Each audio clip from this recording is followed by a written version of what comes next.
What up, B Squad? It is me, JB, and we are here today, you guys, with the season finale of Bold and Bougie. It was a 2-hour finale, but it was split into two different episodes. So the first episode, this is season 1, episode 7. This episode is titled LGB-Trippin, you guys. Before we go ahead and get into it, if you guys are watching this video or any other video on the channel and you guys aren't subscribed yet, then I need you guys to do me a solid favor and stop taking me out on this date and then having me pay for it at the end of it. You guys know the routine. You can do me that favor by liking the video, subscribing to the channel, and also by turning on your post notifications, you guys. And with that out of the way, without further ado, let's go ahead and jump into this episode of Bold and Bougie, shall we? All right, you guys, so first things first, before we even really just get into the video, I'm going to be honest about Bold and Bougie. The first season is not like a terrible season, but for me personally, I don't necessarily know if I want to come back to this show if they get a season 2 because of Gaucher. Like, I find myself when it comes to her scenes or anything with her on the show, I just roll my eyes the entire time because I feel like with Gaucher, she looks for reasons to have issues with the women, to have conflict, to have a confrontation, and I don't want to look at that, to be honest with you guys. So we see Tamika. So Tamika we pick up where the last episode left off. You guys know Tamika was talking to her friend about not knowing if she would go to Gaucher's brunch, right? Now, Tamika, I do have one little thing that I want to point out that I noticed that you said to your friend, because you said she likes men and women, right? But then you said you tease her. She said, now the friend said that she doesn't get offended, but she says she can't speak for how other people feel, which I appreciate that, right? But I do have the question of, Tamika, if I don't, and I'll say this one more time. Do I think Tamika's homophobic? No. Do I think Tamika may be set in ways of like, you know, I support the LGBT community. I don't need any tools, tips, anything of that nature. I think she's set in her ways when it comes to that stuff. I think she's okay with it. I think Tamika's just like, you know, live your life and, you know, I support you, but I don't have to know the ins and outs. I think that's where Tamika's coming from. If I'm wrong, I'm wrong. Gaucher. We see Gaucher, so she's talking to her mom. So her mom lets her know that she and her aunt, they will be coming down to Atlanta, and her mom wants to sit down and talk to her, right? Because they haven't saw each other since Thanksgiving. And Gaucher is okay with that. Now, we'll pause here and we'll move forward. So next up, you guys, and I also want to preface this by saying both episode 8 and 7 and 8, these videos won't be that long, so don't look for a 20-minute video because I know that it's not going to be 20 minutes. Now, we see Princess. So Princess is heading to her fashion show. You guys know she's been talking about her fashion show with Dillard's, and you guys know she is going to be showing some of her pieces from her collection at the fashion show. One thing I will say is I do like Princess, right? And again, I've said it before, when it comes to the weak comment, I hate the weak thing about her. I do wish that she spoke up more for herself, but we talked about that. And we probably will talk about it again a little later I think we'll talk about it in episode 8. But before she got to the fashion show, she had got some bad news. So her father is in hospice, and her mom had called to let her know, like, at this point, there's really nothing that they can do. So it was just a matter of when he passed away, right? So we see everyone, they showed up to the fashion show. Malaysia came, Gaucher came, and Tamika came. Crystal, however, didn't come. I don't remember why Crystal didn't show up. I don't even know if they said why Crystal didn't show up. It is what it is, right? Also, we saw Takara there. If you guys are too young to know who Takara is, Takara, Fabo, she was on America's Next Top Model Cycle 3 with Eva and Yaya DaCosta. And, you know, I remember that cycle. I fell in love with Takara. I loved Takara. I actually wanted Takara to win, but then when Takara got eliminated, I was like, okay, it's down to Eva and Yaya. And then when it came down to the final two, it was Eva and Yaya. I was like, oh my God. Like, I don't know why I was rooting for both of them, and I was happy. I would have been happy if Yaya had won. I was happy that Eva won, right? And all of those ladies have had amazing careers. It's interesting when you think about it because they've been talking about America's Next Top Model, and there are some people who said it was very toxic for them, right? And some people have negative experiences about things, other people don't, right? That's neither here nor there. One thing I will say is I thought was hilarious. Tamika in that fashion show, she was so unserious, and I was like, oh my God, but it was funny. And then when they asked her in her interview, what did she think about the clothing? She couldn't say anything, but she did say nice things about Princess's clothing. That she hopes that Princess has it in her size. I will say the jacket that Takara came out in, it was cute. Even that outfit that Princess had on, really cute. I liked it, right? And that's saying a lot because you guys have heard me say, Princess's style, it's eclectic. It's an acquired taste. But but what Takara had on and what she had on, I was digging it. I was digging it. So congratulations to Princess, right?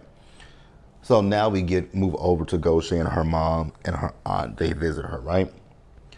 Now I'm not gonna go, I'm not gonna go in on Goshay's mama at all because I have respect for people's moms, people's parents. I just have respect, but there were some things that I heard. I was like, ma'am, you still didn't make your daughter feel safe. When Goshay talked about her, her abuse thing, right? Her mom was kind of like, I think she was saying Goshay was a kind of like, I'm paraphrasing, but she was kind of like, she was matter of fact about it, right? And she said she felt like she was that way because her mom was talking about hurting a person. But even that's still not really an excuse. It's not an excuse. Excuse me, y'all. By the way. Then Goshay talked about the fact, her mom talked about how she was hurt when Goshay wanted to go live with her dad. Then Goshay talked about the fact of her being in foster care. This is where my ears kind of perked up, and I was like, "Did her mama just say what I think she said?" So her mom is saying that she doesn't remember her going to foster care, and and I get it. Some people do black out, dark things that happen in their lives, and that's understandable. But how did you black? So Goshay went to school, she said one day, and she had welts all over her back. I was like, damn, they hit you that hard. Now I've had a situation where that happened to me too once before, where someone, I mean, and I have very sensitive skin too, right? But when the person used a belt on me, and my mom was livid. My mom was livid because I couldn't sit. Because actually, I couldn't sit down. To be honest with you guys, I could not sit down because they were they were on my leg and they were so big. Like the welts were so huge on my leg that I could not sit down. And so when my mom picked me up, I didn't say anything. And then we got home and I took my clothes off. That was when she saw it and she was pissed. She was pissed. I just actually just thought about this. I literally just thought about this the other day, and it's so interesting that this episode happened because I thought about this the other day. Because my mom, when I tell you, she was mad, and she was more so mad at the fact that the person who did it to me, because she wasn't upset. She would have been upset either way it went, but she was upset because nobody, like I was staying with my aunt and my uncle, right? I was with my aunt and my uncle, and my cousins and we had done something that they told us not to do, and they found out. And so instead of my aunt and my uncle, doing it, they had someone who wasn't related to me do it, and my mom was pissed from that. She was pissed off about that. Pissed off. She was telling my aunt, she's like, if you had, whooped him, that would have been a different story. But you had somebody who ain't even related to him do it. And yeah, So her mom said that she blacked that out because I guess they came in and did an investigation and they took Gosha away. And I was just sitting there thinking to myself, like, to her with her mom is like, how did you black that out?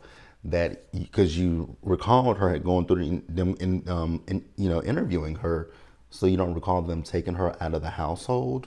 But hey, they decide that they're gonna, move forward. They're gonna, I know Gosha is talking about doing therapy with her kids, and her mom agrees if they find someone that she feels comfortable with opening up to, and that's it. We'll pause here and wrap up the episode, you guys. All right, you guys. So the next scene that we got was a really sad scene. It involved Princess. So remember earlier that I told you guys that Princess's father was sick, right? Well, he's sick, and he was on his deathbed, basically, right? He's in hospice, and when a person goes to hospice, it's the end at that point. There's, the only thing that they can do is just make them comfortable. Because my grandmother was on hospice when she passed away, and it was just my grandmother. Yeah, my grandmother was on hospice because her cancer had, I mean, that cancer has spread completely throughout her body at that point. So the doctor was like, it's just a matter of when at this point. And then so they instructed us to put her on hospice. And, my family and I, we were like, we don't want her in a hospice facility. So they brought hospice to the house and they explained how it works. That, once we get to that point, they'll, you call the police, you call 911 for emergency, but they come out, they don't turn the sirens on, and they just come get them, and they, took her to the hospital, and that's where she, passed away. So I do feel bad for Princess. I actually kind of understood where Princess, why, when she was coming from and why she was crying about not talking to her dad, but because I kind of had that same feeling with my grandmother because because my mom, that I remember that day too. My mom kept saying, "Go talk to her. I'm sure she can hear you." I was like, I'm like, I would like for her to open her eyes because I kept saying, I was like, I want her to open her eyes, but I did go up to her bed and hold her hand, but and she would grip my hand, but I was like, that's I don't know who that person is. Well, I know who that is sitting in the bed, but she's not there. Like, she's not there, and she's wincing in pain. So I was like, I don't know, but I understood where Princess was coming from, and prayers up to Princess, and my heartfelt condolences to her. So then we get to the drag brunch. Everyone showed up with the exception of Princess, and Crystal didn't show up as well. Tamika came, but Tamika didn't stay that long, and y'all know Gosha, she had an issue with it, and I was like, oh God, Gosha, you're like a dog with a bone at this point, and it's irritating and it's frustrating to me.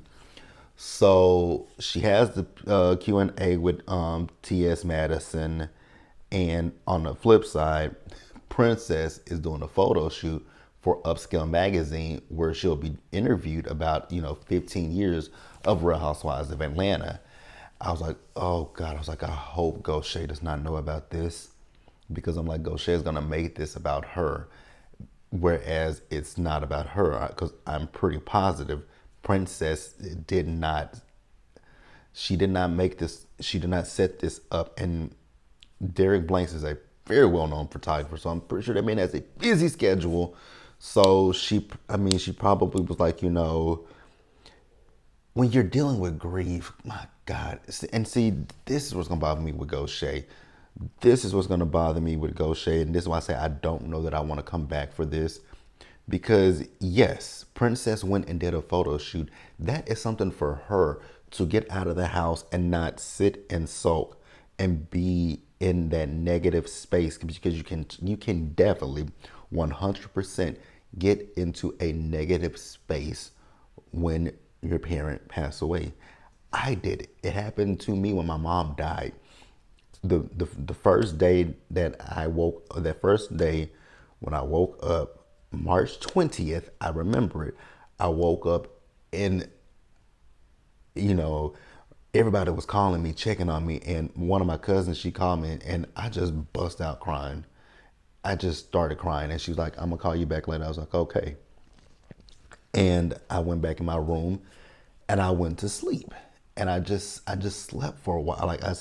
But then then there was another day. I was like, you know what?